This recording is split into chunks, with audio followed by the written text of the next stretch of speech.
ესე იგი აი იქ იყოს კარდერო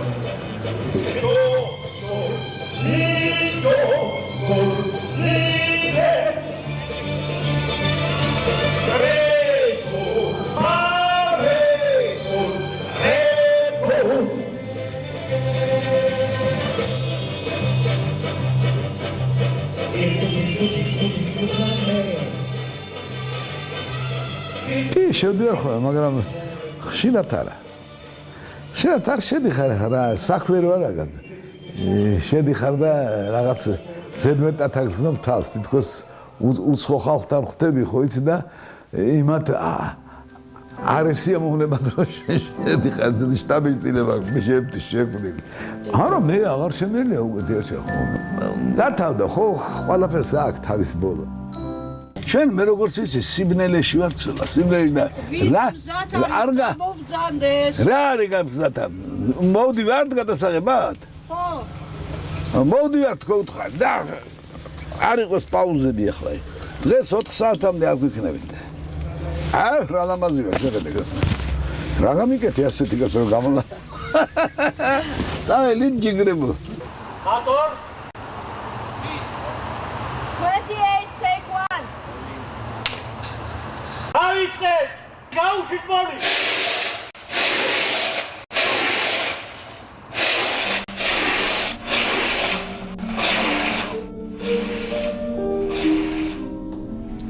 რამაზ ჩხიკვაძე თბილისურ დღეებს ახლა თეატრის ნაცვლად ზოგჯერ გადასაღებ მოედანზე.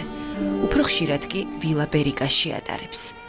რამდენიმე წლის წინ, როცა საბჭოთა კავშირის სახალხო არტისტმა მოულოდნელად აღმოაჩინა, რომ პენსია სულ რაღაც 28 ლარი აქვს, საკუთარი სახლის სასტუმროდ აქცია და ახლა თბილისში თავადაც სტუმარია. რამაზ ჩხიკვაძე ოჯახთან ერთად ჩეხეთში ცხოვრობს. პატარა საკურორტო ქალაქი კარლოვი ვარი ერთადერთია, რაც მას დროდადრო თბილისს ავიწყებს. როცა შინ სასტუმროში სტუმრად ჩამოდის, საათობით აივანზე დგას და ქალაქს გახურებს. თბილისი წარმოუდგენლად შეიცვალა.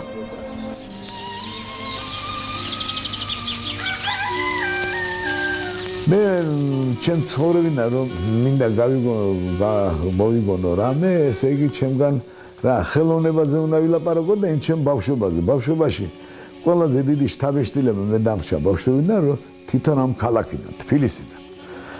ეს სულ სხვა ქალაქი იყო, სუფთა, მშვენიერი, წყნარი, მაშინ იყო ქალაქში ალბათ 350,000 მეტი არ იქნებოდა. წყნარი, მშვიდი ქალაქი, დილით ადრე მუსიკა გაგვიძებდა გამყიდვლების. ზოგი იზახდა სამოვარნი პიესო, ყურში მაქვს მაგათი რა ხმაზე მღეროდნენ, რა მელოდიებს. რა აწონი ალაო დაიძახდა აკოშკი შუშები სტიოკლს ვსტავლят ორენაზე ამბობდა ესე აკოშკი შუშები სტიოკლს ვსტავლят და სამოვარნი პიესო ეს მუსიკა იყო მეტი არაფერი კაცო აი ამ სიმშვიდეში გეღვიძებოდა კაცი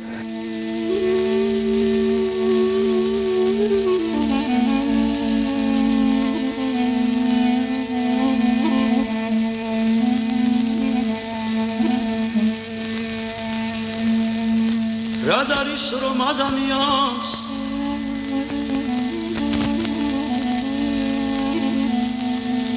რადარის რომ ადამიანს ქეჯნის რაღაც დაგარული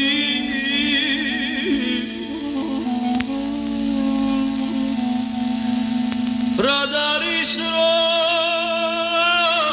ადამიანს ქეჯნის რაღაც დაგარული მეოცე საუკუნის 20-იანი წლების მიწურულს თბილისში ბებერი მეზურნეები ჯერ კიდევ არსებობდნენ. ბავშვობაში მოსმენილი მოტივები მოგვიანებით აღიდგინა. მაშინ ჯერ კიდევ ახალგაზრდა ბებერი მეზურნის როლს თამაშობდა. დავიბადე რა თბილისში დაბადებული და გავიზარდე სულ ჭავჭავაძის ქუჩაზე. ჭავჭავაძის, ესე იგი ალექსანდრე ჭავჭავაძის ოპერის პირდაპირ ადის ქუჩა. აი ჩემი სახლი თავდებოდა ჭავჭავაძის ქუჩა, ასე თეთრი სახლი იდგა, სამსართულიანი. მესამე სართულზე მქონდა ერთი ოთახი. პროფესორიც იყო მამაჩემი, დოქტორიც, მაგრამ ერთი ოთახი ხონდას. ეხლაც ფიქრობ, კაცო, ერთ ოთახში როგორ ვეტეოდით ეს ხალხი. ის მესამე სართული აღარ არის, სადაც მე ვცხოვრობდი. დაინგრა ის სახლი. ჩემი ბავშვების მეგობრები თითქმის აღარავინ აღარ არის. მე აღარავინ აღარ ვიცი რა არის, ვიცი, გარდაიცვალნენ და ასე რომ იქ რო ავიდე, უბანში აღარავინ აღარ არის. ასეა ცხოვრება. ცხოვრება ასეთია, თუ დიდხანს იცოცხლებ, შემოგაკლდება სოღალა გარშემო და მარტო რჩები.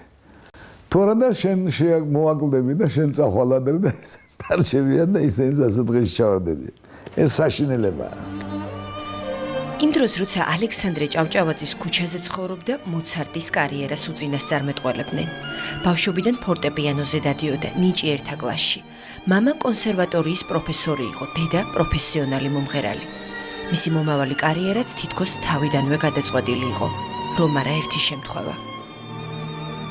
სკოლიდან წაგვიყვანეს ისა მოზარდ მაყურებელთა თეატრში. და შორეული გზით გადიოდა მახსოვს ასეთ პიესის ნახა. ნუ რა უყურე ამ პიესას. ის იყო და ის იმის შემდეგ აღარც როიალი მინდოდა, აღარც არაფერი და მომინდა არტისტობა, რომ მინდოდა აი ის სამყარო. მაშინ პიონერთა სასახლის დრამატულ წრეზე მივიდა და პირველივე დღეს იცრუა. კითხვაზე ქონდა თუ არა სცენაზე თამაშის გამოცდილება, დაუყოვნებლივ უპასუხა, რომ სულ მეფეების როლებს ასრულებდა. მოგვიანებით სიცრუე სინამდვილე დაუხდა.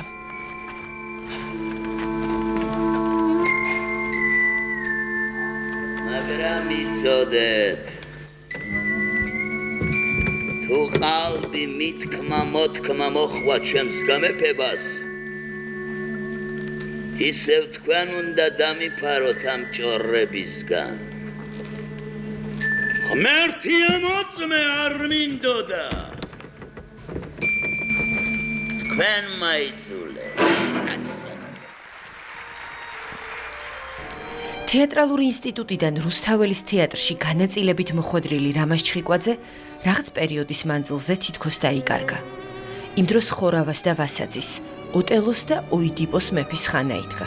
ეს იყო 50-იანი წლები. შემდეგ თეატრში მიხეილ თუმანიშვილი მივიდა. მიხეილ თუმანიშვილი მაშინ თავის ახალი ის ჰქონდა, ასე ვთქვათ, გააზრება თეატრისა, როგორ უნდა ყოფილიყო, რა ყოფილიყო და ჩვენ ასე 7 კაცა შეიქმნა, ასე და 7 კაცი ვიყავით. მედეა ჩახავა იყო იქიდან, მე, კოტე, გოგი, გეგეჩკორი, ეროსი, ასე 7 კაცი ვიყავით. მიშა თუმანიშვილის გარშემო 7 კაცი. 7 კაცა ებრძოდა ამ ძველ თაობას, რომ ეს უნდა ყოფილიყო ასე.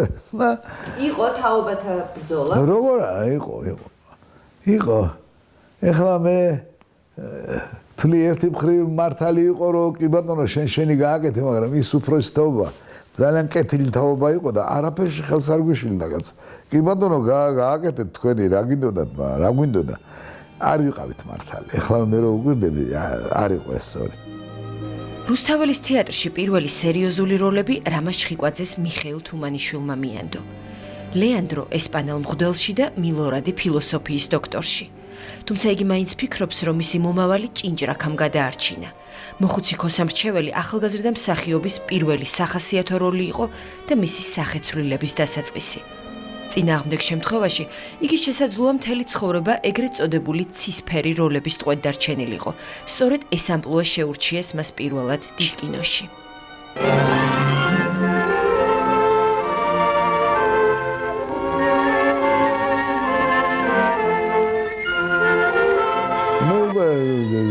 კინოს გარშემო ესე, ხოიცი? ლეკვირო დადის სასაუზმეებთან რაღაცას გადმოუგდებენ. ისე კინოში მოხვედრა გვინდოდა ყველას კაც. ეხლა რა კინო ისეთი გახდა და მაშინ კინოში რო ითამაშებდი რას ვაუბათ. ხო და მაშინ ხლა თეატრში თამაშობდი რაღაცა ნახა და ამას ის ბედი გინდოდა არა. და მოხდა ეხლა მაშინ რომ მოხდი ამ კინოში, მაშინ ვიძახდი კაცო. ხალხი აქ ფულზე ლაპარაკობს, რომ კინოში ყიდულა და კიდე ფული მომოგცემთ. ისეთი ბედნიერებად მიმაჩნდა, რომ კინოში ითამაშებ. ფულს არ უნდა იყო, ეს ბედნიერებას გაყოფა რა ვითომ.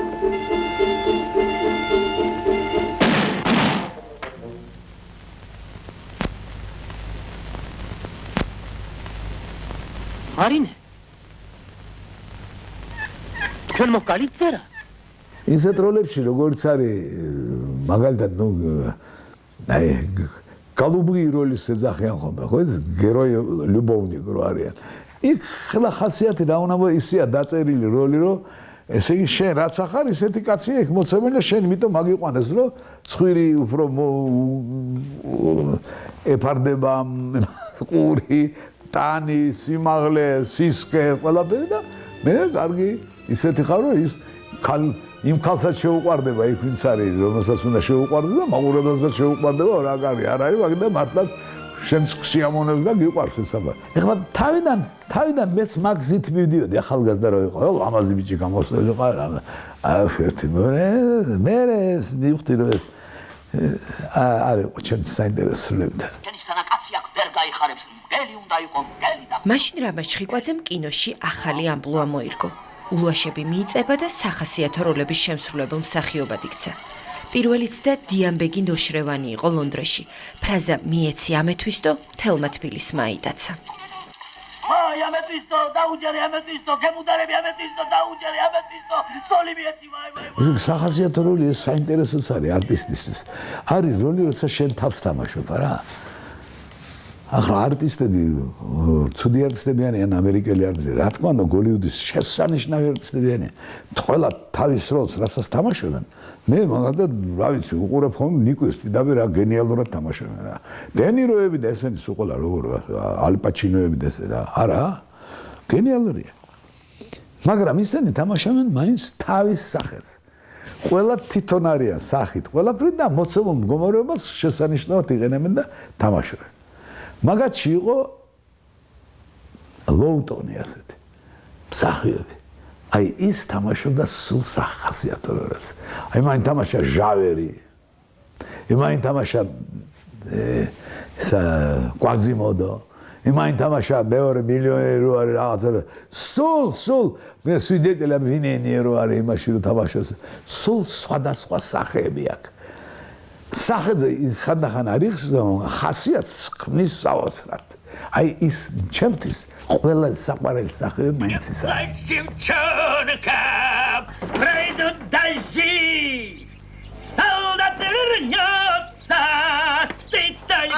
ფილმი, რომელიც საბჭოთა კავშირის თავისებურ პაროდიას წარმოადგენდა და ამის გამო მოსკოვში კინაღამ აკრძალეს, ფედერიკო ფელინის საყვარელ კინოსურათად იქცა. ფელინის ყველაზე მეტად თურმე მხიარული და მოჩხუბარი აზერბაიჯანელი აკრამი დაამახსოვრდა თავისი განუმეორებელი ულვაშებით. საერთოდ მე მიყვარს გრიმის გაკეთება და სულ უნდა ჩემი გრიმები რაც არის სულ მე ვიკეთებდი. მე მაგრავდნენ გრიმიორი მაგრავდა თუ დასაკრავი იყო ან ულვაში ან თმა დანარჩენს თვითონ ვიკეთებდი. რამდენი ხანი თეატრში ხარ გრიმის გაკვეთილებით ალგო ხონდა თეატრალურ სტილში. და სუსმათ აქ რომ მე ხაუსად გაიგეთე რას დვას დაგიზგნე ბევრი გერა და დას რა და გაფებული ხოლმე წვილი წითელი მოჭა. აჩა კაცო ეს გაქანდა თუ მე გავქანდი ახლა ჰა? არა, კანავს მან კანდა თვითონ. მე ვთქვი მე გავქანდი მე. კახაბე. მოდი აქ ბაბუა. მოდი. გავიხმა შენი ხედეჯურები კახაბე. მანამდე იგი მოხუცებს მხოლოდ თეატრში თამაშობდა. როცა რეზო ჩხეიძემ 40 წლისას კინოში 60 წელს გადაცილებული მოხუცის როლი შესთავაზა, ცოტა არ იყო შეშინდა. საბოლოოდ კი ისე გამოვიდა, რომ ჭიათურაში კინოგადაღებებისას ადგილობრივებს რამაზ ჩხიკვაძე სინამდვილეში გლეხი ლუკა ოდილივაძე ეგონათ. მე ძალიან უარზე ვიყავი რეზო ჩხეიძემ რატოღაც დაიჯინა რა შენ უნდა იყო და შენ ბიჭო საიდან აიღე მეუნები რეზო რა მოგივიდა საიდან მოგივიდა 80 წლის კაცი როგორ ვითამაშო და ძალიან არ მინდოდა და მეშინოდა კაცო მეთქე რაღა უბედურებას გადავეყარე კაცო ბოლოს და იმდენი ქრეს რომ მაინც მათამაშეს ეს იყო ჩემი პირველი ასე ვთქვათ სარისკო სამუშაო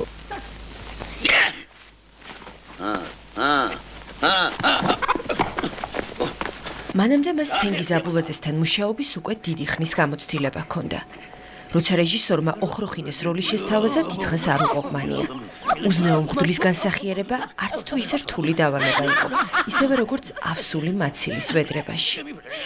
შამიბრალე რა. სამღვდელოება ძალიან ეწყინა ეს რაღვდელი გითამაშია ეს ოხროხინე უნდა მოვინანიო ხო იცი სოდვა და უთხარი მაპატიეთ ბატონო მაგრამ მეც ვამოფხო კაცო რომ მსახიობს ასეთი ის აქვს პროფესია ეს ასე რა როლსაც მომსვლელენ კაცო იმის უნდა ვითამაშო კინო აჩვენებს და ხელოვნება ჩვენი აჩვენებს რა ცუდს და კარგს ცუდი ყველგან არის და კარგი ყველგან არის რა კაცო ქრისტეს თავის მოციქულებში იუდა ცუდი ყავდა კაცო ერთი რა არის აქ გასაკვირი რომ რამდენი ცუდი მღვდელი იყო კაცო და მე არ მესმის მე არტისტმა რატო უნდა წარმოადგინოს ეს ცუდი მღვდელი უნდა წარმოადგინოს ხალხს საჩვენოს ეს არის ცუდი და აი რატომ არის ცუდი აი ამას თამაშობს არტისტი სცენაზეც და კინოზეც რატომ უნდა იყოს ეს ცოდვა შეიძლება საერთოდ ცოდვაა იყო მსახიობი მე არ თვლი ამას ცოდვად რა ვიცი აბა როდის უნდა ეთქვათ ეს რომ ცოდვა არის ქრისტეს დროს არ გონია თეატრი იყო მაშინ რომ ქრისტეს ეთქვა ეს და ვინ თქვა მე რა რატო თქვეს ის ამბავი არის ასეთი ნათქვამი რომ საერთოდ მსახიობობა არის ცოდვილობა ნუ რას ვიზამთ ახლა ნაპისჯერ გადავიწევ და ვთხოვოთ ღმერთს რომ გვაპატიოს ეს ცოდვა არის ცოტა მაგარი უნდა იყოს კიდე ცოტა ესე გახსოვს ოტარ უნდა უთხრა როგორი კაც დღემდე გრძნობ იმ დამწვარი თმის სუნსო ხო? ბატონო აი ეხლა თავისებური არომატი იდგა არომატი სპეციფიური სუნი იყო და აი თითქოს ეხლაც აქცევს არა დამწვარი თმის სუნი უშხაბუნაც დიმამოდის მინდრის გასახარად ციმადებს არამაშობებს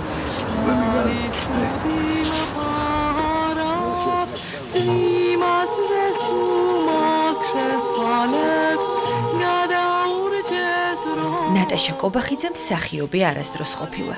პროფესიით მეტალურგი ფილმში ერთხელ შემთხვევით გადაიღეს. მომხიბლავი მაცდუნებელი ქალბატონის როლში. ქალბატონი ნატაშა როდის გავიცანი? ეს ვიყავი 30 წლის მგონი მაშინ. 29 წლის მე მივდიოდი სეირნობდი გემით უნდა წასულიყავი ბათუმიდან ოდესაში და უკან ბათუმში გემით და მე და გურამ საღარაძე მივდიოდით მაშინ და იალტაში დავინახეთ ორი ძალიან ლამაზი გოგო მოდის ის ნაცნობი ყოფილა ნატაშასი მეორე გოგო და ლამაზი გოგოები იყვნენ და პირველად ჩემ ცხოვრებაში მომეწონა ქალი ისე რომელიც მინდოდა რომ შემერთო ცოლა მათი გაცნობის დღიდან უკვე 9 საუკუნეზე მეტი გავიდა. მათ კავშირს თბილისში პირველი დღიდანვე ბევრი მითქმა-მოთქმა და ხმაური მოჰყვა. თუმცა ყველანაირი პროგნოზის საწინააღმდეგოდ ისინი დღემდე ერთად არიან. კინოში ქალთა გულისმყრობელი მუარშიყის სახე მხოლოდ გრიმით კარგად დაფარული როლი აღმოჩნდა. У нас вся жизнь была очень трудная. С первого дня, как мы поженились, она была трудная, бесконечно трудная. Но мы были счастливы, мы любили друг друга, мы были молодые, говорят, были не дурны с собой. А это не прощают люди. Вот ты добрая, а кому задача? 9 граммов в сердце постой, не гони. Не везет мне в смерти, повезет в любви. ეხლა ბევრი იძახის რაღაცა მათ გაზეთებშიც კითხულობ თურმე მე ცოლებიც სამყოლია, შვილებიც სამყოლია. იძახონ ბატონო რა კარგია, კარგია შვილობა უნდა ჩემი. ერთი 15 ქალი იჩემებს რომ ჩემი ცოლი იყო. წერა ერთი 15-ოდე ბავშვის იძახის რომ რამაზი შვილები. ვერ გავიგე რა ამატყოფობა ეს რაღაც. ხო, ჩემ ცხოვრებაში ცოლი არ ამყოლია და ბევრი მეტყოდა ხოლმე ცხოვრებაში. თქვენი პირველი ცოლი ვინ იყო ეს პირველი ცოლი კაცო და მეორე ცოლი არ მყოლია მეტი ცოლი.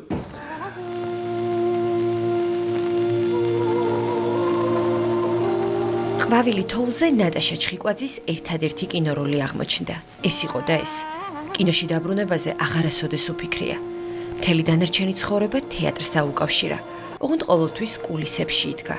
როგორც რამაზ ჩხიკვაძის მეუღლე და უბრალოდ იმპრესარიო. Это была какая-то просто шутка, которую я себе позволила. Нет. Моя любовь к искусству выразилась в том, что я всегда ставила целью, что Рамаз должен быть очень великим актером. И театр Руставели должен быть очень успешным театром. И тот период жизни, который я посвятила ему, так это и было. მათი ტანდემი 1965 წელს დაიწყო. სპექტაკლის რეპეტიციისას რეჟისორს და მსახიობს თითქმის არასოდეს უკამათიათ. მათ ერთმანეთის ენა კარგად ესმოდათ.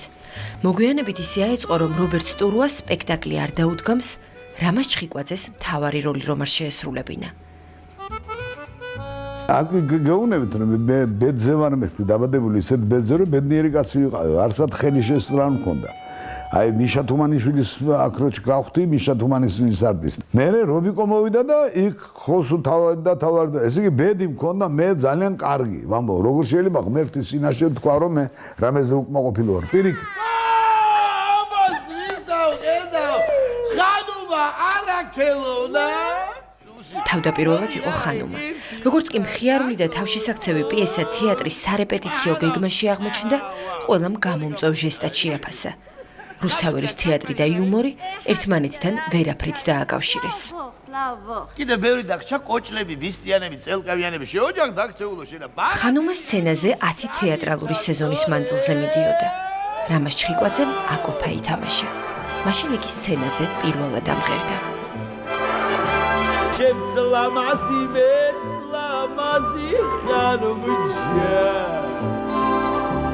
Şens melodemets gelone xanumca შემდგომში რამაზ ჩხიკვაძეს თეატრსა და კინოში რამდენიმე იშვიათი გამონაკლისის გარდა თითქმის არც ერთი როლი არ შეუსრულებია სიმღერის გარეშე. ბავშვობაში მიტოვებული მუსიკა მის ცხოვრებაში ისევ დაბრუნდა.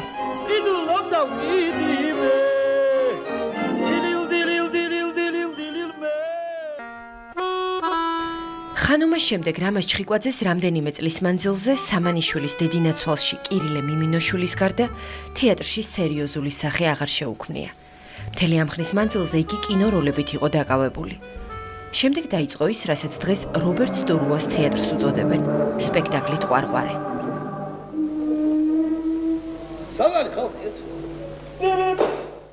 თერთმეტი საჯარო განხილვის შემდეგ სპექტაკლი რეპერტუარიდან არ მოუხსნიათ, თუმცა იგი საბჭოთა კავშირის ფარგლებს მაინც ვერ გასცდა. მთავარი როლის შემსრულებელი რამაზ ჩხიკვაძე მთელი სპექტაკლის მანძილზე სცენაზე ფეხშიშველი იდგა. საერთოდ მაგისთან როლების ცოტა შიში მქონდა ყოველთვის, რიჩარდი, ასეთ. მე არც სამანიშვილის დედინაცვალში მინდოდა კირილე მიმინოშვილის თამაში. არ ვიყავი ასე, არ ვიქართ, ახლა დიდი როლია და მომეწით მე შიში მქონდა ყოველთვის. შიში. სიგეშინოდა თქვა. რო ვერ დავძლევ მე ამ როლს, ეს ჩემი როლი არ არის. სოფლის მწერალი აზდაკი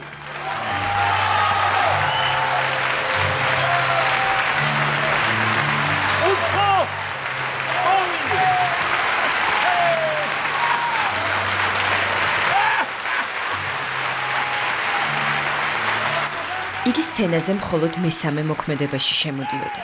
დახეული ძველი ქუდით, გრძელი შავი პალტოთი, დიდი შექმებით შიშველ ფეხებზე და ჭუჭყიანი ყელსახვევით. ერთი შეხედვით ნამდვილი მასხარა. გაუმარჯო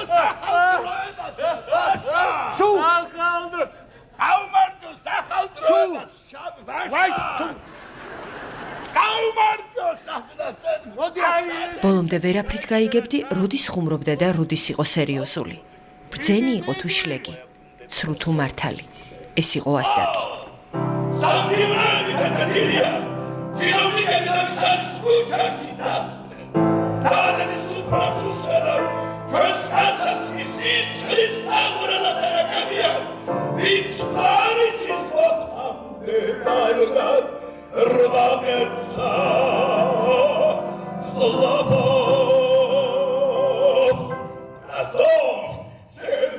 ასდაკი ასდაკის ცნობილი არიის შესრულების შემდეგ დარბაზში ისეთი აჟიოტაჟი ატყდა, რომ სპექტაკლი კინაღამ ჩაიშალა. ეს იყო 70-იანი წლების მიწურულს ბერთოლდ ბრეხტის სამშობლოში, გერმანიაში, რუსთაველის თეატრის პირველი დასავლეთ ევროპული გასტროლებისას. მოგვიანებით ამ როლის გამო რამაზ ჩხიკვაძე ჩვენი დროის უდიდეს მსახიობად აღიარეს. საბჭოთა კავშირში კი სახელმწიფო პრემიის ლაურეატობა მისცეს. რამბავია ძახთა ქვეყანა. აი ახლა მოგიყვებით, აი. მოდი. შენ არ დაგიჭამიათ ერთმანეთი. ძაღლებო. რამაზ ჩხიკვაძე ასდაკს 30 წელი თამაშობდა. 600-ზე მეტი სპექტაკლი. ნუ შემჭამე, ქალო. ნუ შემჭამე. ეხლა მე კავკასიურ წრეს რო უყურებ და პირველი სცენარი რამდენი რამე არ არის იქ ნაჩვენები, რასაც მე და სხვა არტისტები ვაკეთებ სცენაზე. მერეა მოგონილი ყველაფერი ის რაც მე ჩემი სიტყვები დავამატე მე ნუ შემჭამე ქალო ეს რა გინდა დედა აქ არის მამა აქ არის ამაზე ერთადია ხორხოცი რო არის ხალხის არა ეს მერე ჩაუმატე აბა ეს ჩემი ჩამატებულია. ასდაკის პირველი გამოჩენიდან 4-მა თეატრალურმა სეზონმა გაიარა. შემდეგ დაფაზე როლების ახალი განაწილება გამოაკრეს. რიჩარდ გლოსტერი, რამაზ ჩხიკვაძე. თეატრში მითქმა-მოთქმა დაიწყო. ჩხიკვაძე და ტრაგიკული როლი. სპექტაკლი გენერალურ რეპეტიციაზე ჩავარდა. რაღაც არ გამოვიდა ისე როგორც უნდა ყოფილიყო. 3 თვის შემდეგ რეპეტიციები თავიდან განაახლეს.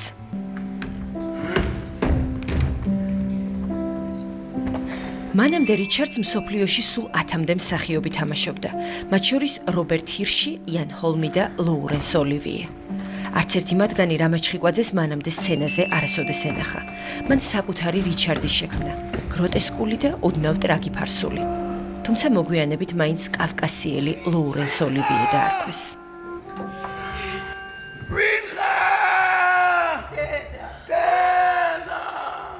ოლივიე იყო ამერიკაში, ოლივიე ვერ დაესწრო ჩვენ სპექტაკლებს და კარგი რეცენზიები და ყველაფერი რო იყო, მსახიობმა მითხრა მოვიდა ინგლისელი მსახიობი, მე ახლა ამერიკაში მიფრინავ და ვნახავო იმასო ოლივიესო და მეო ჩემ განაცო აუხსნიო და ვნახავ როგორი რიჩარდი ვნახავ.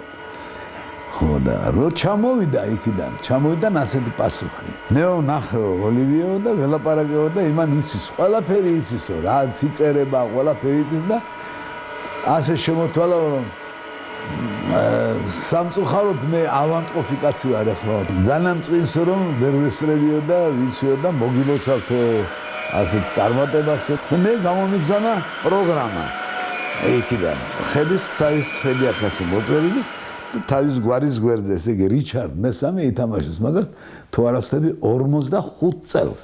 ომის შემდეგ პირდაპირ ლონდონში უთამაშიათ ეს თეატრში ითამაშა მან და აი ეს პროგრამა გამომიგზავნა მე. ერთხელში ვაძლევ თელჩემ სამეფოს. ქართულ რიჩარდ მესამეს შექსპირის სამშობლოში სკანდალური გამოხმაურება მოხვა. მაშინ ჩხიკვაძეს კავკასიის მეფე დაარქვეს. მეფე რამაზი. ამ სათაურით იბეჭდებოდა სტატიები ცნობილ ევროპულ გაზეთებში.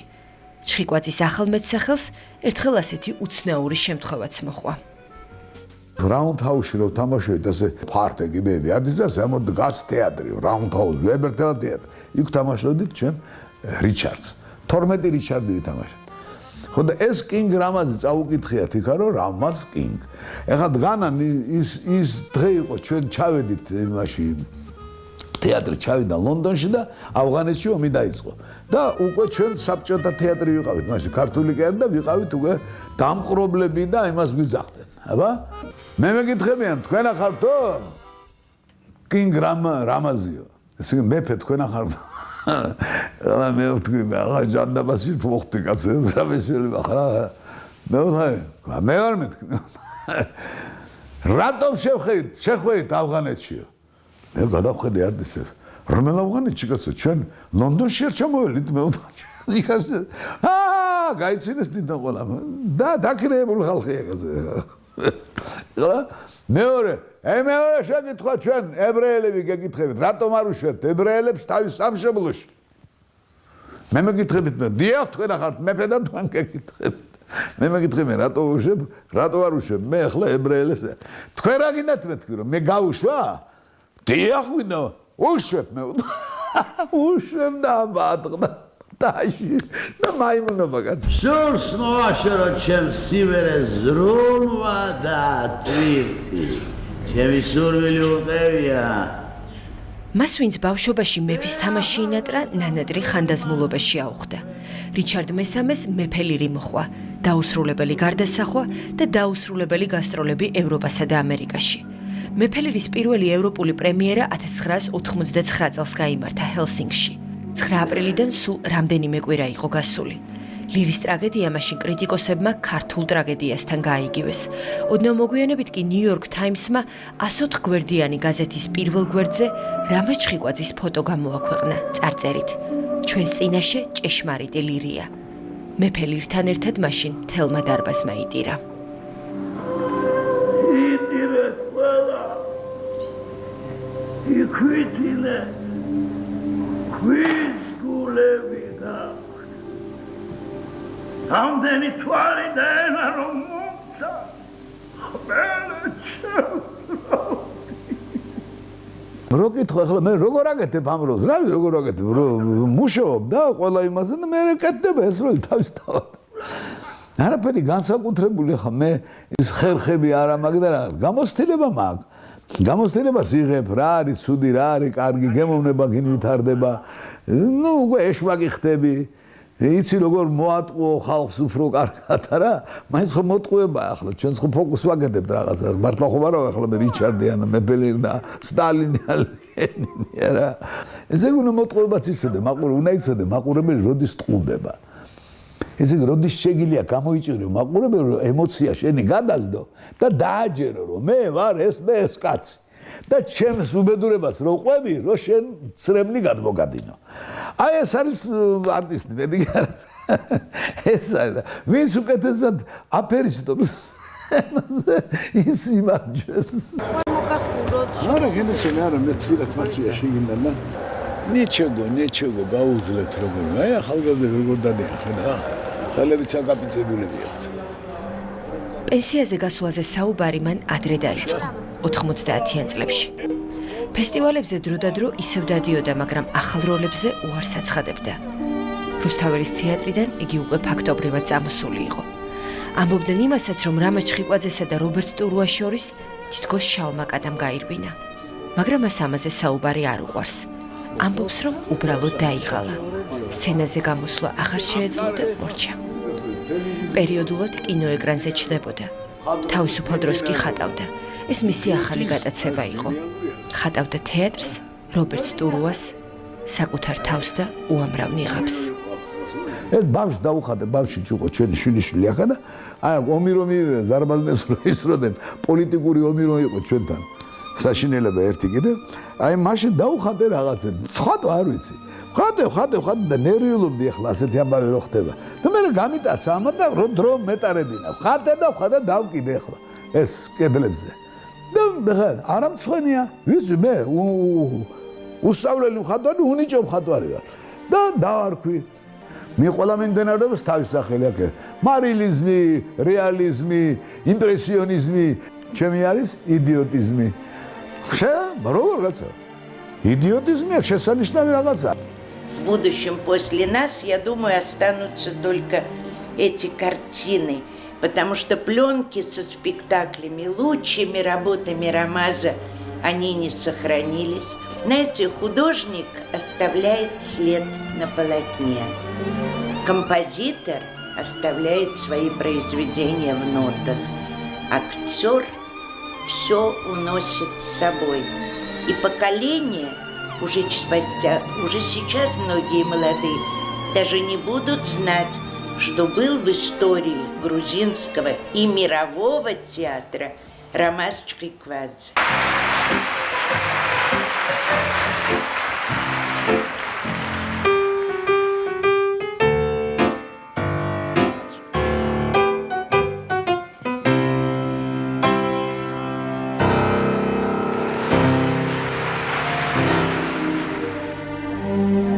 ამბობს, რომ საოცნებო აღარაფერი დარჩა. არც ერთი როლი, რომელსაც ინატრებდა და არც ერთი ჯილდო. საკუთარ თავზე ახლა მხოლოდ ძუნწად და ირონიით საუბრობს.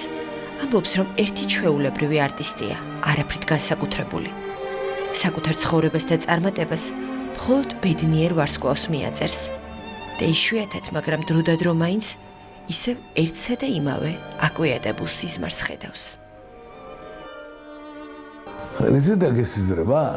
აი გესიძვრება ის, რომ ხშირად რომ აი უნდა გახვიდეს სცენაზე გასაცვლელი ხარ და როლი არის ის როლი გაც და როგორ უნდა ვითამაშო ამაზე გიждები და ის არის გული გაგისხდეს გესაცხედავთ ასეთ სიზმრებს? კი, ახლა ძალიან ხშირად არა, მაგრამ ისევ ხედავ ხოლმე ხანდახან ასეთ სიზმარი გეზიზმრება.